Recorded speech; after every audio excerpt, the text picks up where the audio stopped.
Welcome to the Unfettered Speech Podcast. I'm Patrick Sullivan. And I'm Leonard Goodman.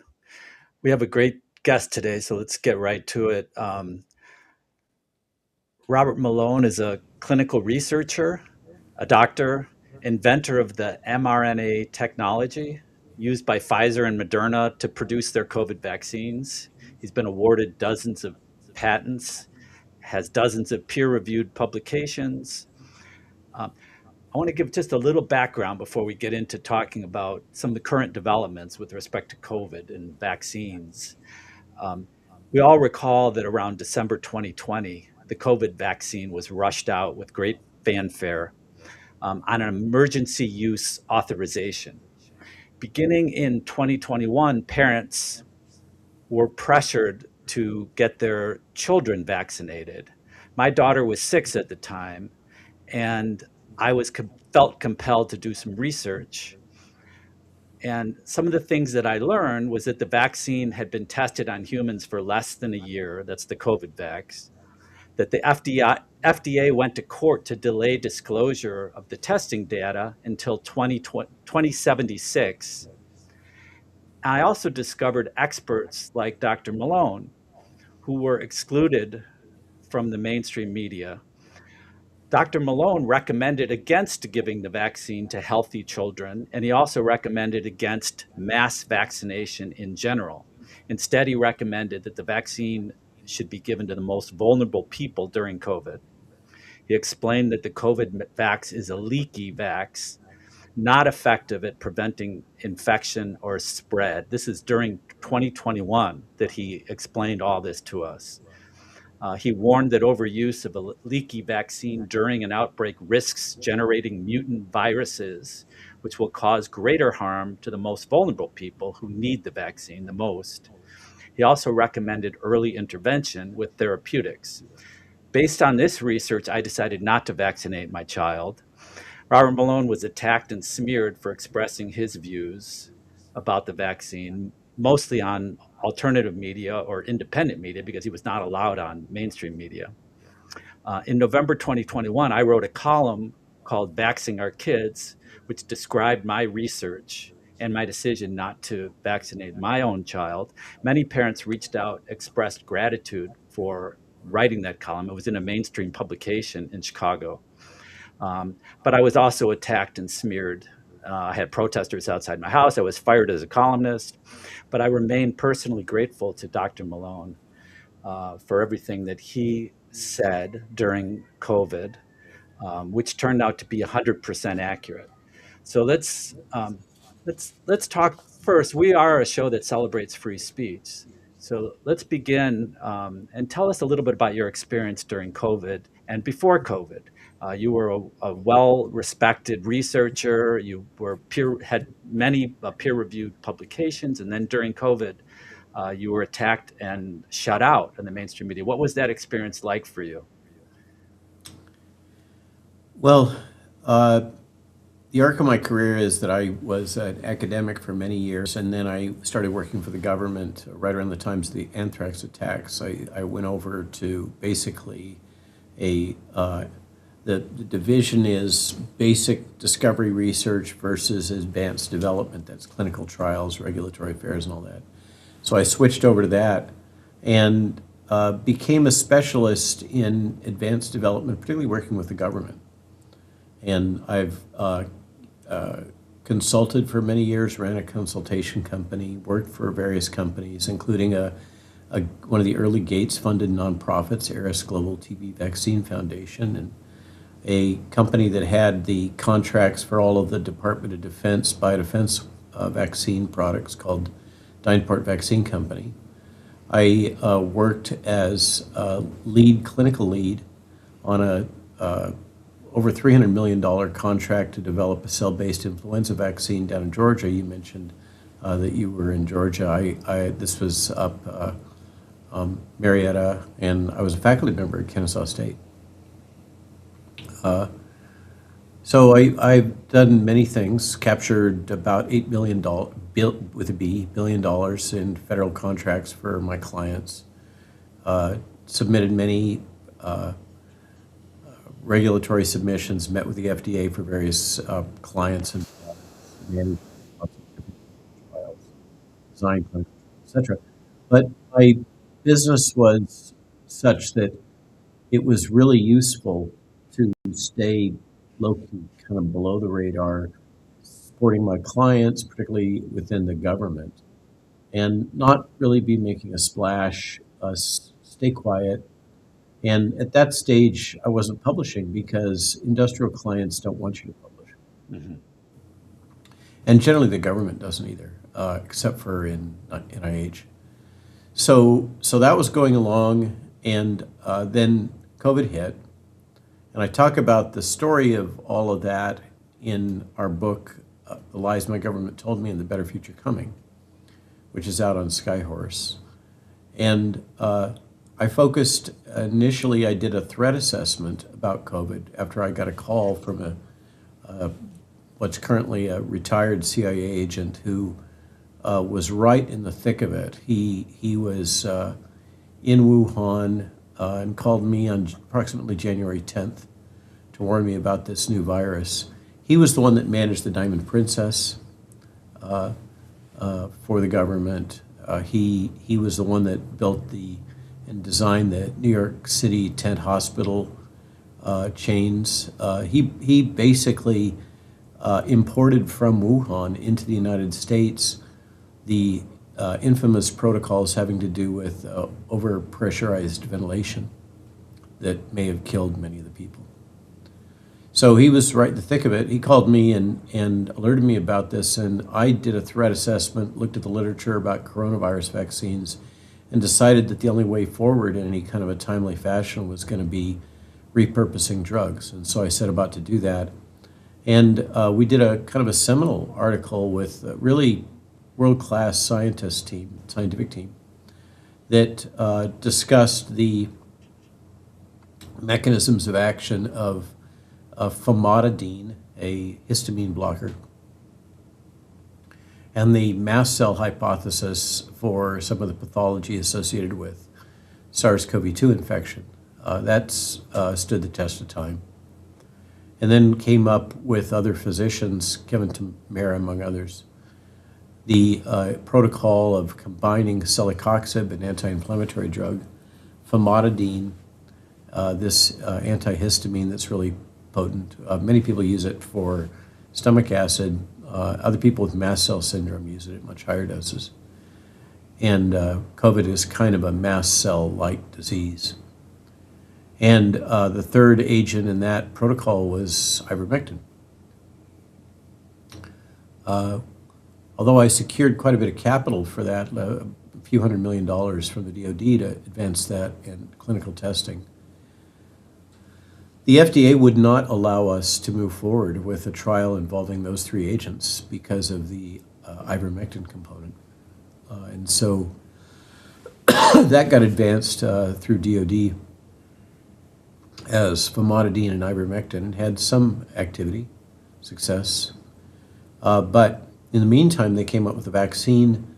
I got asked to comment about the vaccine and about initially focusing on the risks of antibody enhancement of disease, which was a concern that the FDA had, and it was the problem with a lot of the prior coronavirus vaccines.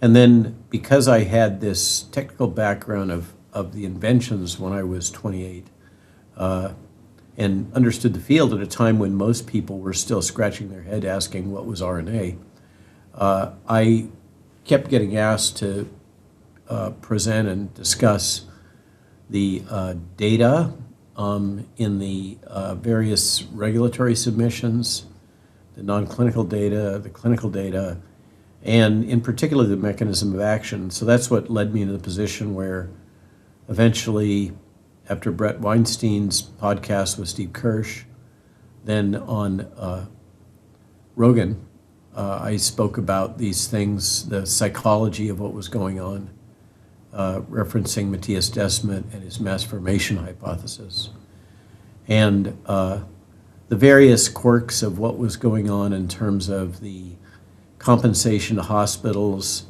the bias towards declaring someone a death from COVID instead of a death with COVID is a subtle distinction, but an important one, et cetera. And that kind of pegged a needle.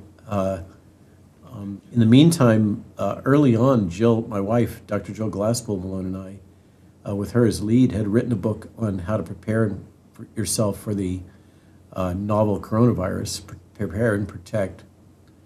That we self-published on Amazon and kept it up to date using Kindle with new editions. And then in February, we were deplatformed from Amazon. And I still can't understand why they did that. It's a 100-page book, highly referenced, from a PhD and an MD that understood the field, and there's nothing controversial in it. It's outdated now. This is February 2021, Doctor? 21? It's 2020, sorry. 2020. Okay. February 2020, March 2020. It came out in February, it was deplatformed in March. And the reason for that was because we had violated community standards. And they couldn't tell us how or what. You know, back in those days, if they said violated community standards, it usually meant that you had put porn in there or something. And they would tell you, no, you got to take this thing out. But in our case, nobody at Amazon could tell us what our sin was. The book was just delisted. So that was kind of the wake-up call that you're not in Kansas anymore. I've never seen anything like that before in any other outbreak. And then the Rogan hit. Google started censoring search results directly in real time. Steve Kirsch caught him at that. And particularly people searching for the words mass formation psychosis, which for some reason Google found offensive. That's a little tongue-in-cheek, since they were the ones that were guilty of a lot of the sins causing that. And the backstory for the blowback on Rogan came out in congressional investigations subsequently when the Congress did their big investigation on the coronavirus crisis. Interesting that the entire transcript of the Rogan interview, which there was a very active attempt to censor it completely, get it off the internet, got any reference of it deleted. So the Republicans in the House took the entire transcript and read it into the congressional records. So that transcript I doubt there's another Rogan interview that is in the congressional record. Like the Pentagon Papers, yeah. Yeah, right. But that wasn't Rogan. But what the backstory that came out is fascinating. And it'll lead you through some of kind of an example of the ecosystem in terms of the propaganda and censorship.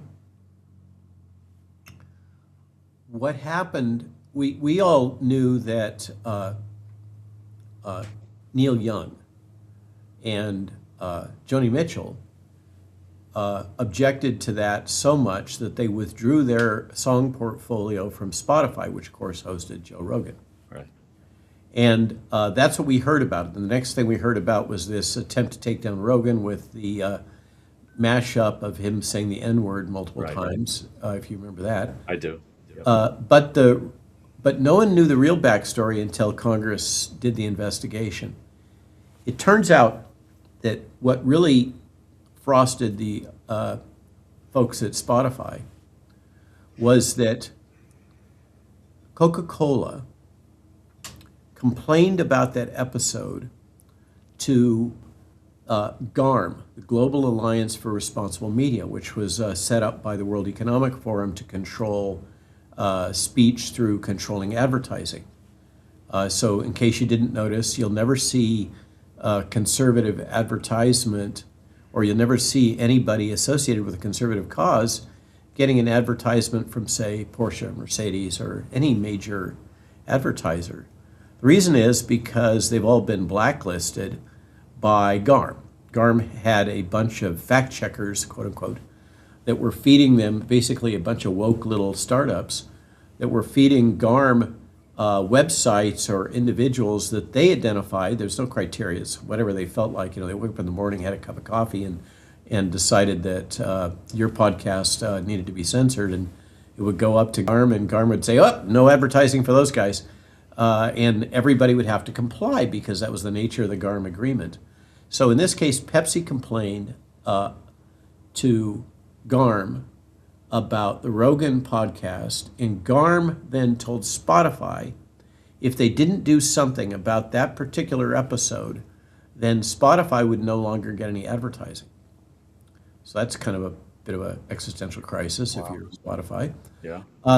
So then the question next that comes to mind is, what the heck is Coca-Cola care about what Malone says on Rogan about COVID? How does that make any sense at all? Well, it turns out Coca-Cola is another Georgia story. Coca-Cola is tight as a tick with the CDC and funnels a bunch of money into the CDC through the Foundation for the CDC, and so does Merck, and so does Pfizer, and et cetera, et cetera. That's a corrupt thing that the Congress set up that Bobby Kennedy is trying to fix right now. Also, there's a similar one at NIH. So Coca-Cola pushes money into CDC and has actually built a building for the CDC. And so the next head scratcher is, what is Coca-Cola doing? Are they just funding CDC because they want to do good works? No. The reason why Coca-Cola capitalizes the CDC is they wanted the quid pro quo that the CDC should basically put pressure on the World Health Organization to block a WHO initiative that was ongoing at the time when this was all happening, to basically generate a report about the problems associated with sugar, and to recommend that nation states should not endorse the use of these, processed sugar in various forms, including in sodas. So that kind of illustrates how corrupt this whole little world is, because you had, and the vector sum of all that was that the episode that I was on, and anybody else that talked about COVID, Peter McCullough, et cetera, suddenly got branded with this little, you need to check in with CDC for the true. You'll recall that was kind of the norm back then. You might have even had it on one of your podcasts, I don't know, but many did. So that's kind of, that plus the censorship on our Amazon book was really the wake-up call. So, Dr. Malone, can we just go back to the chronology there? Because you said that in February of 2020, you were self-publishing this book, and lockdown, if I remember, occurred in early March Yep. of 2020. So you were publishing the book prior to the lockdown. By December 31st, you'd appeared on Rogan. Yep. And then must have been in 22 then, sorry, in 21. You appeared on Rogan December 31st, 2020, correct? Was it 2020 or 2021? I don't know. Okay, I think it was 21. I think it was It was 21. I actually heard you first on Jimmy Dore, which was October of 21. 21. So in 21, you're on Rogan. By 22, like all hell is broken loose. But Yeah, what happened? and in particular, my sin then, the major sin that occurred right around there was, I think it was actually before Rogan, was I wrote 2 op-eds in the Washington Examiner with Peter Navarro, in which we laid out what is essentially the Great Barrington Declaration position, and you mentioned it in your lead-in, that we should focus these and reserve these products for those that truly need them. That was heresy, and we were attacked for that. And that's what triggered the Atlantic Monthly to write a really vicious but poorly worded attack article. Atlantic Monthly has, I think, put out 3 or 4 hate pieces on me so far, including 2 back-to-back after I was nominated for the Advisory Committee on Immunization Practices. They hate me deeply. But that's the nature of I want to understand how this happened. I mean, you felt it in real time. Some of us did. Leonard did. I did in various ways. We could see that no longer in the United States are you able to just express an opinion, even if it's wrong, even if it's crazy, whatever. You used to be able to say whatever you wanted pretty much, but now there's organizations, there are fact checkers, there are other people blocking you from saying words, whether, if they're the wrong words. Or to illustrate the point, early on, because there was a preprint out from the Salk Institute, they clearly demonstrated that spike was a toxin. I spoke about that spike was a toxin, and I had one of these pop-up fact checkers attacking me and then getting cited by the press for that, and I tracked the young gentleman that wrote the article. I think barely had a bachelor's degree, and it wasn't in the biologic sciences. Obviously, it makes no sense, but why do you think this all happened? I mean, this was the first time it ever seemed to have happened in such a way, right, that it was so overt that even I could see it in real time. So there's multiple contributors to the answer to the why question. This was clearly a planned propaganda campaign. All you got to do is watch Event 201, and you can see that that's the case.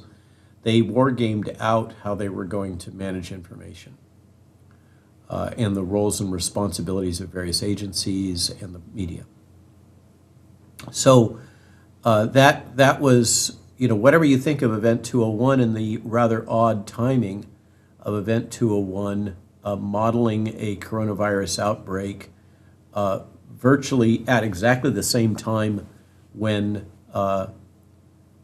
let's say, in one version of the timeline, the virus emerged from Wuhan Institute of Virology. There's another version of the timeline that it was months earlier in the military games. But if we take the Wuhan lab leak timeline of November 2019, which is, of course, the origin why it's called COVID-19, that Event 201 laid out roles and responsibilities and had worldwide players participating in gaming, in a sense of war gaming, at a webinar, a physical activity war game event managed by a operation at Johns Hopkins University, funded by the Bill and Melinda Gates Foundation, that is linked to the intelligence community. Choosing my words. So clearly there was a intent and a plan to manage information very, very early on. Part of the rationale for the censorship was built on the long-standing thesis, and you can hear Paul Offit basically aping it today, that any information about a vaccine product that is negative in any way must be censored, because if that information is available to the public, it will lead to, quote, vaccine hesitancy, right, whether or not it's true. So that's a fundamental rationalization for preventing informed consent. That's what it is, just to be clear. And that was used as the rationale for an agreement, just to illustrate the point, that existed between the United States and Great Britain via their respective intelligence agencies, that any information that would lead to someone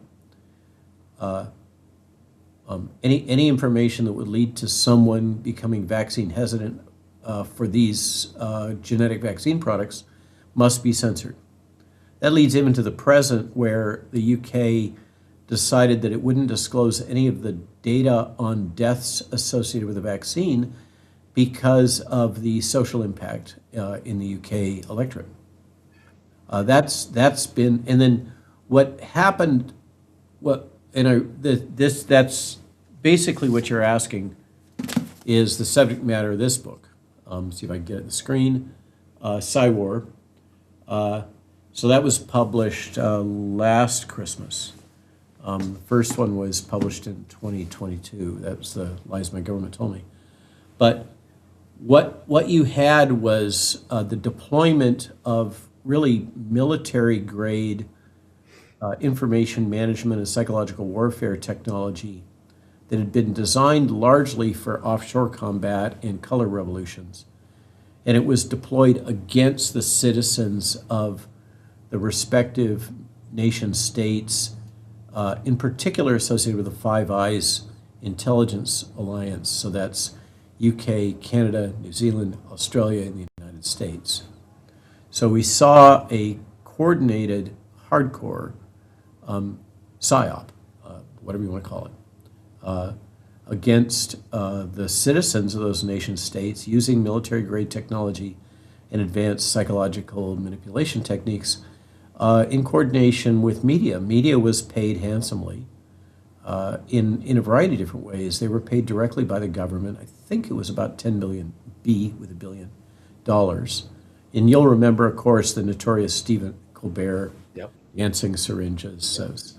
Over the top. That must go down in history somehow, no matter how hard they tried to scrub it. Jimmy Kimmel also was paid. Yeah. No, these jokers all got paid to do this, to propagandize. And the likes of CNN got paid in a different way. Remember, it was almost ubiquitous, sponsored by Pfizer. And that's gone down quite a bit. The ecosystem in media, big media in particular, is that pharma pays very large sums. They basically, so for instance, to illustrate the point, when Bobby started talking about cutting out advertising, retail advertising for pharma, so they would have to go back to just advertising to doctors, not directly to patients. CNN put out an article basically saying that they would go broke if Secretary Kennedy managed to get this through. Poor CNN. I know your hearts are breaking, and so are mine. But the way that ecosystem works is that pharma is not necessarily buying specific advertisement for Viagra, just to pick a name, or the latest SSRI. What they're doing is they're paying the broadcast and print vehicles so much money that they know, Fox News and everybody else knows, that you don't bite the hand that feeds you because it's responsible for keeping the lights on and paying the bills. And so pharma isn't really paying for specific advertising for a product. They're paying for the absence of negative reporting. It's just a bribe, basically. To the networks. You might say so, but I wouldn't, because I might get, no, you understand. Well, we don't have any commercial sponsors on the show, so you could say anything. But so long as you don't get sued for it. Yeah. So you asked the question, what went on here? And you clearly had an administration that went all in under Biden. I'm talking about Biden now. That went all in under the logic that you have to control information. And that was really foreshadowed. There's a fantastic clip of Barack Obama speaking in Stanford at Hoover, in which he is talking about the need to control and censor information. And that's continued to be his position that he advocates for, is that in order to, quote, preserve democracy, it's necessary to control speech. Yeah, there we go. I hope when he lands in purgatory, this is trotted out to influence the decision about which direction he goes. Well, Dr. Malone, can I ask you a question about the time? Again, back to the timing on this. You say that the Biden administration really pushed it forward, and we all felt that. But 2020, when your book was banned, the Trump administration was in office. Okay, so we dug into that when it happened, and we document it in the first book, The Lies My Government Told Me, and provide the specific emails and that kind of crap. What transpired was that early on in the Trump administration in February. So they knew this was going down. If I knew it in February 10th from a CIA officer, they knew it in earlier than that. Okay, so all this jabber that, the Trump administration didn't know about it until March, that's just propaganda. So what happened was that in February, there was a meeting between WHO, Bill Gates Foundation at the White House. The Washington Post was there, New York Times was there, a bunch of the major outlets. And of course, at this point, I've neglected to mention the Trusted News Initiative, led by the British Broadcasting Corporation, which ostensibly had been, all of this was wrapped up like a pork roast with bacon around Russian disinformation. And then the logic of preventing Russian disinformation, which we now know was disinformation, was used to justify the build out of this censorship industrial complex. And then, paradoxically, in the early fall of 2019, the timelines are just hard to comprehend. For some reason, there was a decision to flip it over and deploy the censorship industrial complex structure that had been built to resist Russian disinformation to shut down anti-vaxxers. The anti-vaxxers were a major threat to global health, and they needed to be censored and shut down. And so that rolled straight into this. And as this was happening, then there was this meeting in the White House with these key players, WHO and major media markets, and decision was made that it was going to be necessary to control information relating to this virus outbreak and only allow government approved sources as vehicles for transmitting information to the public. So I don't think, frankly, in retrospect, that it was anything that we said. I think it was because we were putting out through Amazon self-publishing a non-government approved source of information that they couldn't control. I think that's why it got censored. But that's speculation. There's no paper trail. Right. There's no documentation, at least so far. Strangely, the congressional investigation went up to that point, like as I mentioned with Rogan, but it didn't go further.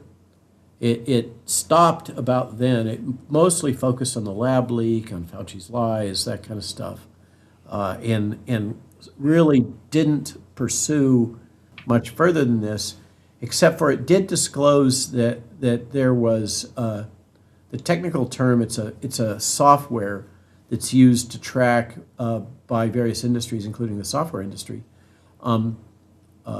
consumer complaints. It's called Jura Tickets. It's a software package they use to track,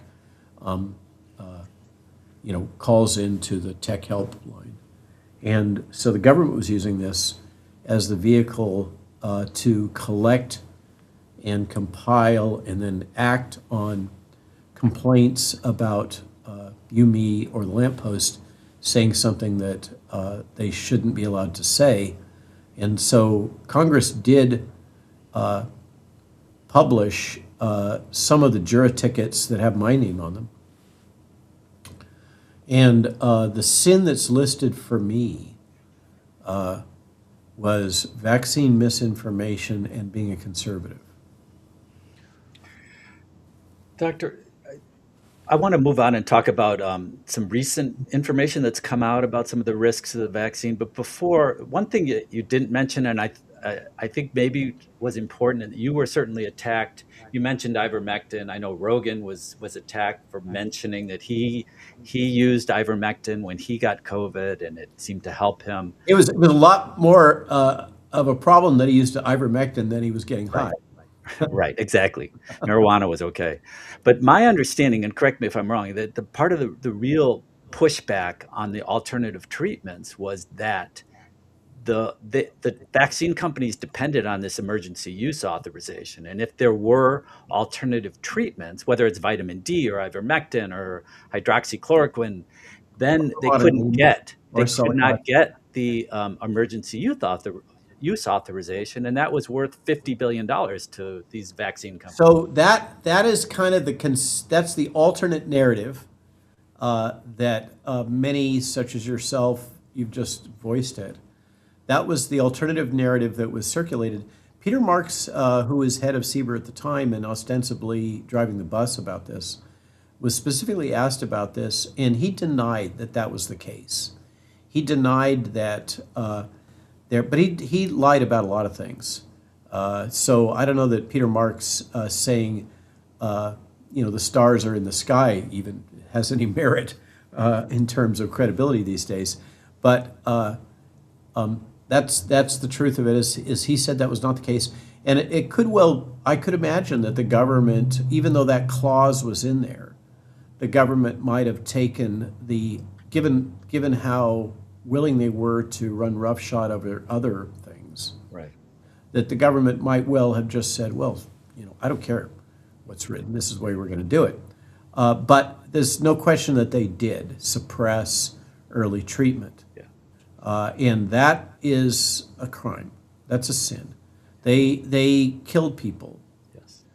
by suppressing early treatment. And that still needs to, there needs to be a reconciliation here. They also killed people by intentionally not disclosing the myocarditis risks. Right. And most recently, just to bring it up to the present, this is likely to become a legal case that people within the government actively suppressed the documentation about the pediatric deaths and adult deaths, probably associated with the vaccine. So the public was unable to know. They were prevented from knowing that in a timely fashion, that accepting this product, particularly for your young or younger males, including military-age males, but also girls, could cause major heart damage, including dilated cardiomyopathy and sudden death. And that happened. How frequently it happened is now a subject of active investigation at the FDA, but there's no question now that it did happen. I have seen the data on those 10 deaths because of my position at the ACIP, but I'm not allowed to talk about it, what I saw and what I know, because it was presented to me as a government employee in a confidential disclosure.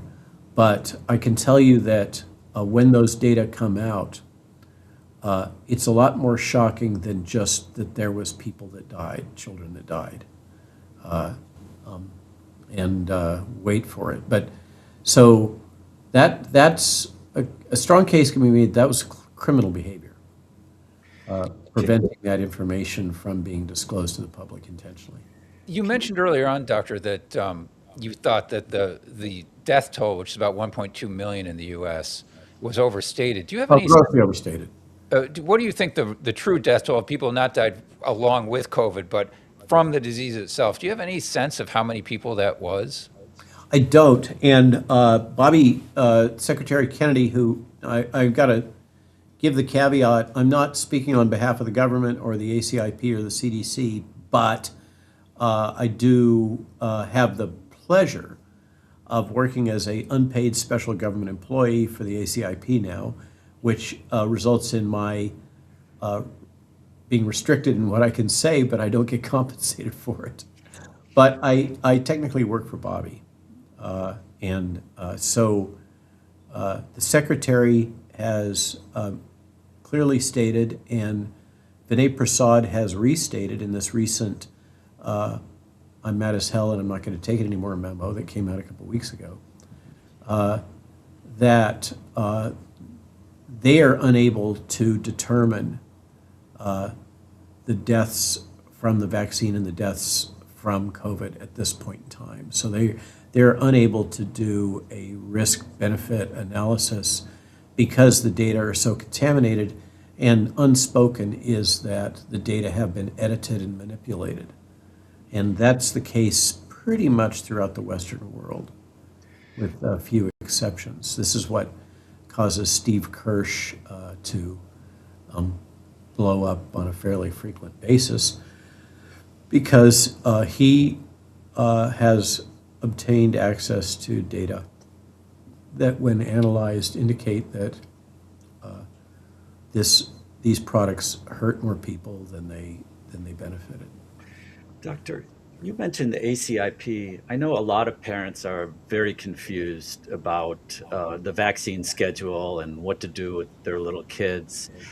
Could we Well, ask you to? wait for it. It's going to get way worse because of Well, the president's directive that we realign the American childhood vaccine schedule with normative schedules in Europe, which are much more parsimonious, let's say.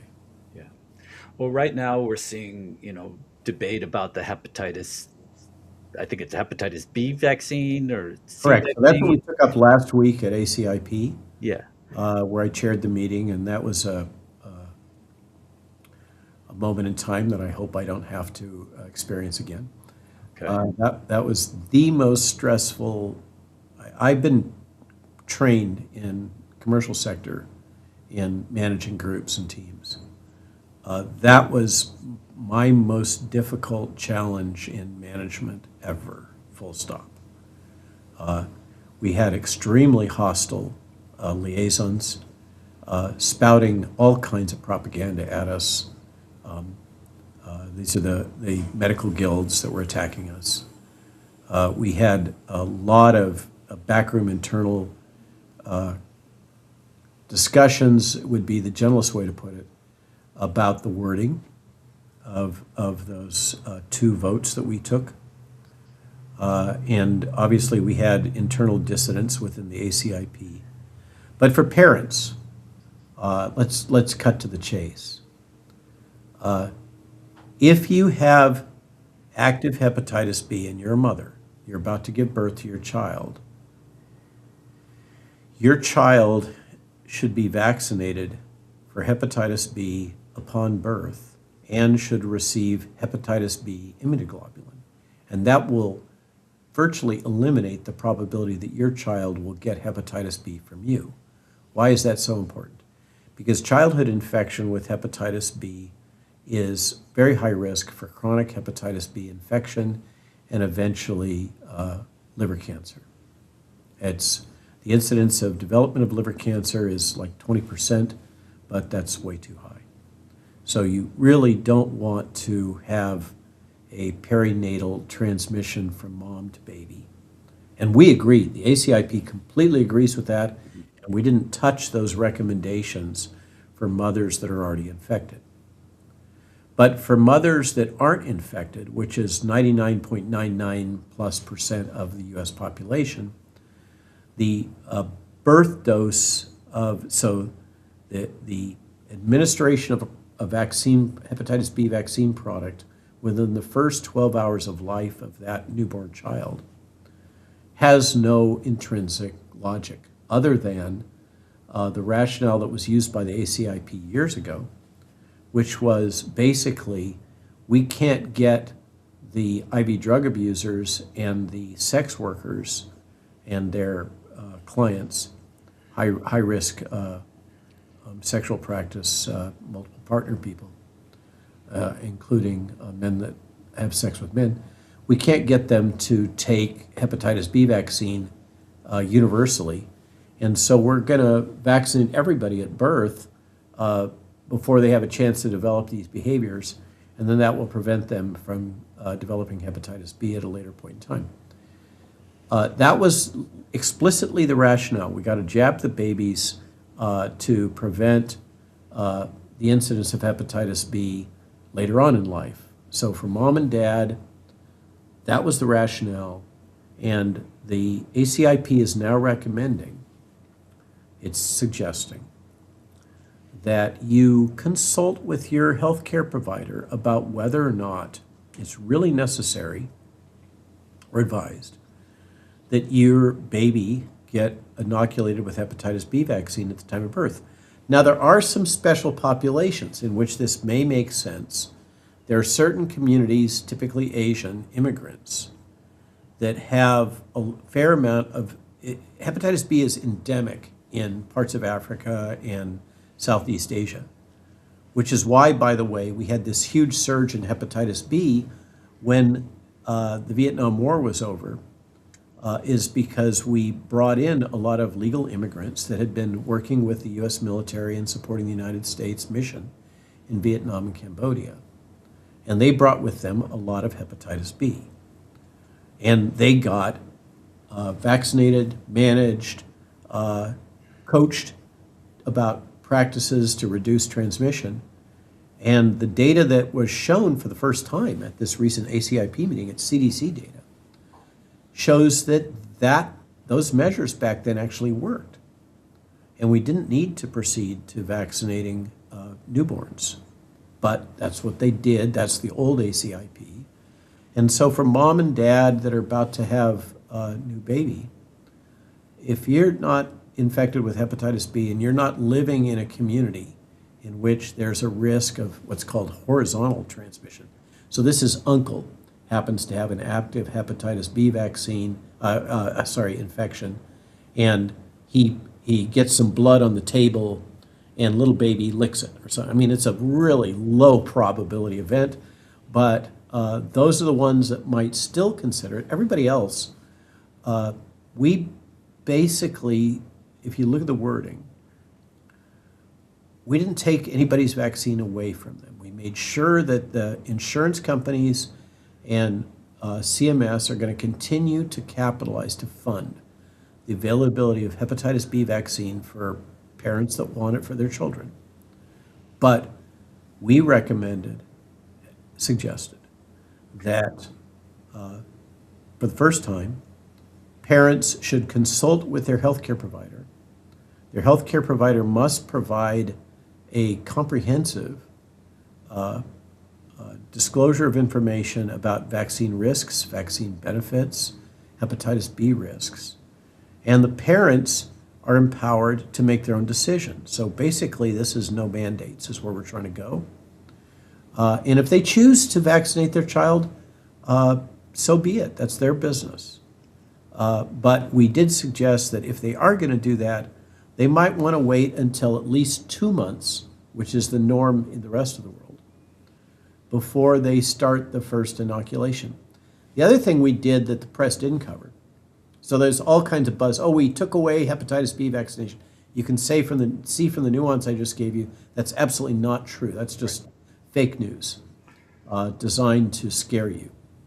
But what we did also do with vote number 2 is we recommended that, because this is a 3-dose series, the reason it's a 3-dose series is because 20 to 30% of those that get the first dose seroconvert to being resistant to hepatitis B. But with the second dose, you get about 2/3 of the people. With a third dose, you get up to 95%. So 5% of people never even get immune to hepatitis B, even if after 3 doses. But what we did was we recommended that there be offered and covered by insurance the ability to get your child tested or you tested after dose 1 or dose 2 or dose 3 to see if you have generated a protective immune response. And if you have after, say, dose 1, then it's up to you to decide whether or not your child should have dose 2 or dose 3, because in terms of their immunologic parameters, there's no reason to do that. So that's what was done. It's really a pretty modest change, and you would think that it wouldn't provoke this level of, oh my God, the sky is falling, and we're going to have thousands of babies with hepatitis B starting tomorrow. Well, let me ask you about that, because everything's been politicized now. You know, that's what you found in 2020, is that you were saying what you believe to be the truth and fact, and it became part of a political crossfire. And since then, you've been smeared. Robert F. Kennedy has been smeared multiple times, so that now when you make a recommendation like that, there are many people, probably, you know, MSNBC watchers, people in blue states, who are just going to discount everything you say, right? And probably, just to be fair, vice versa, that, you know, the last administration, if they made recommendations, here's the thing. Who would? But so, how does got reality? California and Illinois and Hawaii and Oregon and Washington State saying, we're going to completely disregard whatever they do. We're going to set up our own CDC. We're going to have our own Well, good luck on that, because the hook here associated with CDC and the recommendations, by the way, we're not the ones that make the recommendations. We advise the director of the CDC. This director of the CDC is the one that makes the recommendations. So this wording we came up with, it could well get changed. It could be thrown in the trash can. I have no idea. That's a White House thing, and it's in progress right now. But here's the thing, and they really don't want to hear it. The decision to overturn Roe v. Wade clearly, explicitly established the rights of states to regulate the practice of medicine. And whether you like that, or whether you like abortion, or you don't like abortion, or whatever wherever you fall on that spectrum, the Supreme Court made it very clear that it's the law of the land, because the right to regulate practice of medicine was not assigned to the federal government in the Constitution, that it vests with the states. And if those states want to fund vaccine mandates, so long as it's otherwise constitutionally consistent, and it's, they're not infringing on people's fundamental rights, that's another thing, like religious rights, the case that's going on against the Amish in New York State right now. But for the most part, if you end up with those blue states wanting to have all these vaccine mandates, and Florida and Texas and the red states are all like, forget about you, we're not going to have any mandates at all, what we're going to end up with is a perfect natural experiment. And over the next, but unfortunately it's going to take 20 or 30 years to play out. But at some point in time, some future generation is their epidemiologists are going to be doing great work comparing various disease rates in California to corresponding disease rates in, say, Florida. And then we'll know. But until then, what we're trying to do at ACIP and the government is trying to do with CDC is to move the needle back from what has become the norm in public health. And public health has become the tail that wags the dog in medicine. The culture here is not just the kind of the church of vaccinology, as Aaron Siri likes to talk, but the culture of public health is grounded in utilitarian logic. The greatest good for the greatest number, and the ends justify the means. That is socialism. That is the fundamental logic behind socialized medicine. And where that goes, if you want to see the ultimate extension of that, take a peek up north at our friends in Canada with their medical assistance in dying laws. Now, the number 5 cause of death in Canada is medical assistance in dying. In other words, state-sponsored suicide. And they're now deploying this. In just this last week, it's been revealed that Canada is now deploying medical assistance in dying, so state-sponsored killing of prisoners. I'm not talking about death row inmates. I'm talking about common prisoners are being subjected to medical assistance in dying or encouraging to participate. That's, that is grounded in the logic that if you're no longer contributing to society, you're a burden on society. And where that goes is the logic that, this is Logan's Run, I think, is the infamous movie. The logic that when you stop being of benefit to society financially and productivity, it's your time to go. It's your patriotic duty for the good of the greater good, for the good of commons. And that's the logic I'm being brutal, but it's true. And I confronted a senior CDC official last week at ACIP, and he concurred. And what we're trying to do is move that back to a focus on the rights of the individual and returning the power to the physician-patient relationship rather than the kind of collective insurance industry. The insurance industry loves this because that's the way they do their business. It's all about big numbers. And the logic that we need to manage people based on their average risk and behavior, et cetera, that's very different from managing you, the patient that's in front of me, the physician, at any one period of time. That's the old way of doing things. And we're trying to push public health back towards that position where parents or individuals have the right of self-determination and sovereignty over their own bloody bodies. I mean, think what we're really arguing about right here. This is where the rubber hits the road, is the rights of the individual versus the rights of the state. And does the state have the right? This is not hyperbole. This is really the essence of what's going on. Does the state have the right to tell you to accept a medical procedure, to accept a needle injection into your body, to accept something that the state requires you to take? I and others argue that the state doesn't have that right. Doctor, on that topic, I know we just have a couple minutes left, but could I ask you, this is another thing that parents struggle with, is whether there's concerns that vaccines could cause chronic conditions with their children, such as autism, autoimmune issues, or even severe allergies.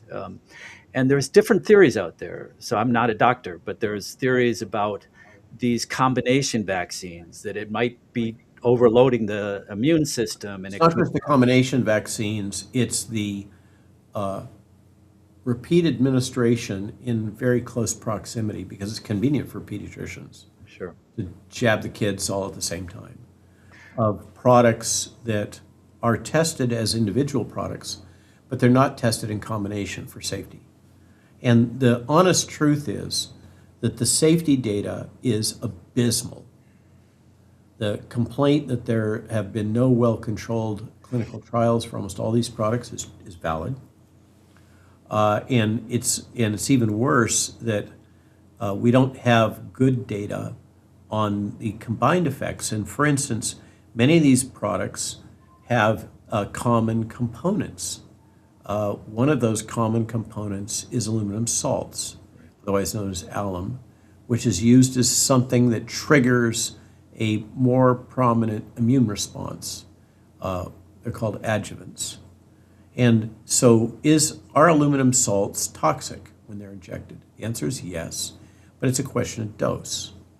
And you can measure toxicity at some levels, and at lower levels, if there's toxicity, maybe it takes a long time to manifest, or it's not so overt, and so we say that's safe. If we can't detect it readily, then we say it's non-toxic or safe. And so we have like all drugs are toxic at some level. All vaccines are toxic at some level. It's a question of dose and repeated dosing and timing. So if you're administering multiple products that all rely on alum, and individually they're below the threshold for toxicity with alum, but you're taking 10 of them, that could be a problem. Well, we should study that. Have we studied that? No. Do we have data on those problems? No. They're going to change? It's really abysmal. Yeah. And yep, that's going to change. It's going to take a while. But meantime, the president has decided unilaterally. Let me say this. One of the things that and we had a video of this in our recent Substack of Bobby talking about this at a recent Maha event. People think it's Bobby pushing the president on these topics. No, it's actually the president pushing Bobby. The president has seen with his own eyes, in his opinion, vaccine injury happening to children after vaccines. And this isn't a topic he feels strongly about. I wish he felt so strongly about the RNA products, But in terms of the childhood vaccine schedule, the president is really wrapped around the axle on this one. And Dr. Malone, I know you have to go, but before we do say goodbye, and thank you so much for your time today. It's an amazing discussion. Where can people find you? You mentioned your Substack. I know you're on X. Do you want to tell people where they can find the Substack is best, and yes, we'd love you to subscribe, be paid subscribers, but you don't have to pay. It's just we restrict comments to the paid ones because it keeps the trolls down to a dull roar. So that's malone.news. The Gab, Getter, Truth Social, and X. The tagline is RW Malone MD or at RW Malone MD.